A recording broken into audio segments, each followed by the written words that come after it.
Welcome back to Blind Man Morris, and today we're doing something different. We're in the car, the engine's running, and we're just about to go for a test drive because we are in the process of doing some fault diagnosis on a new noise we've got that's just occurred in the car in the last day or so. So we're going to go off for a test drive and start the process of fault diagnosis.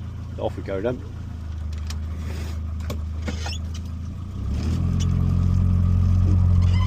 I can hear it then actually. Yeah, you can.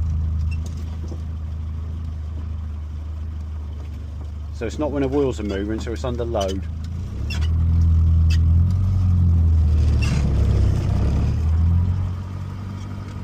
Don't do it when you're coasting.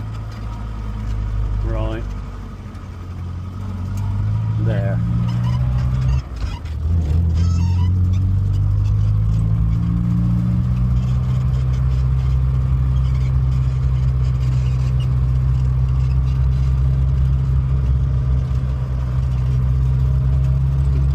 I can hear it there.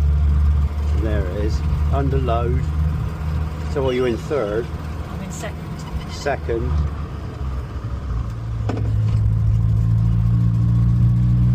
Almost sounds a bit exhausty, but that's sounds a bit more metallic. Are you filming? Yeah. Okay. I'll go back down and then what we know is that it doesn't do it at idle. No, don't do it at idle. There you go. Right, I'll do. There you go, you can hear it really well there. It's based on the engine conditions, isn't it? So it's based on when the engine's under load. So it's not under load now, is it? No, now it's not. There you go. It's quiet now. It's quiet now. So that is almost I'll tell you what is interesting is that you can't tell from the direction, because where I'm sat here, it makes you think one thing, and when you open up the bonnet, it makes you think another. So you can't tell from that. oh, I see what you mean. But it does cut it down to a few things, doesn't it? Pre-ignition. Yeah.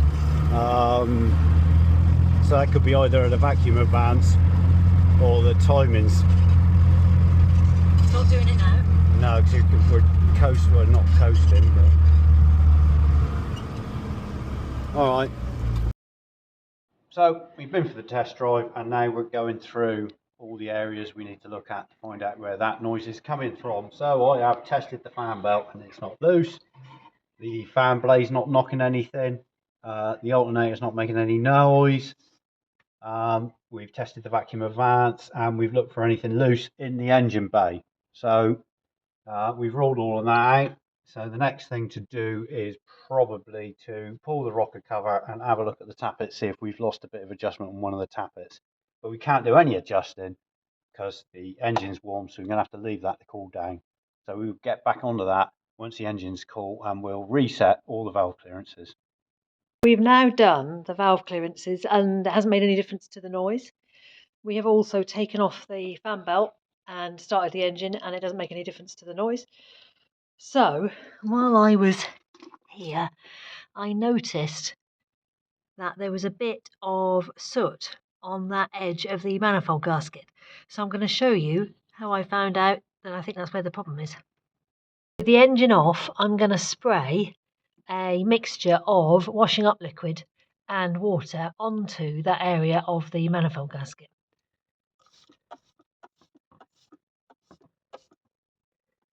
Actually, I'm going to spray it along as well, see if we get it anywhere else. I will now start the engine, and you'll be able to see what happens.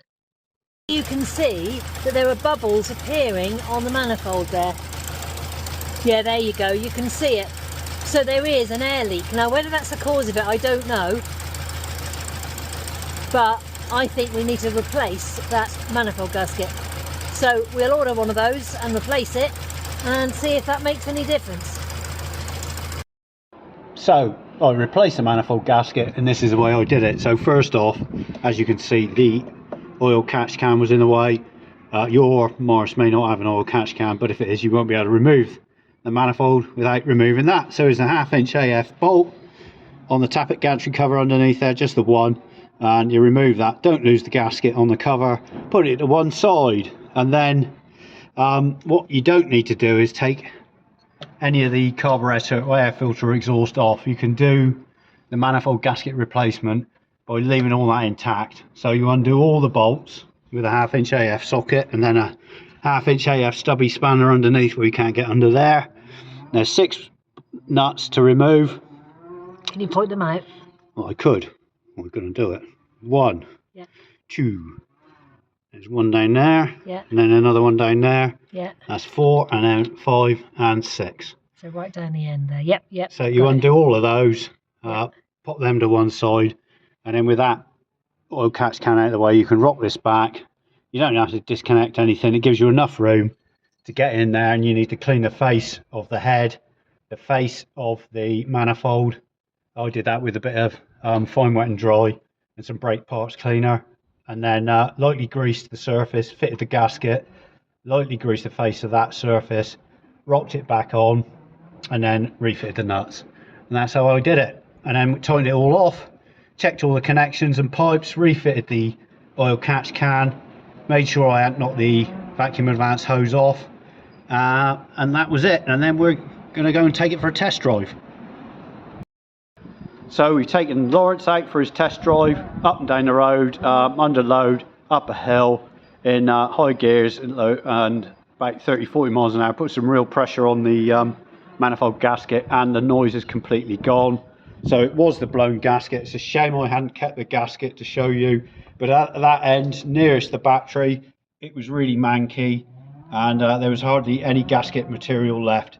So all replaced, all fixed and done. £7. £7 fix, and about, I don't know, a couple hours diagnosis and then repair. Yeah, it's about 2 hours. About 2 hours. So yeah, good job, well done.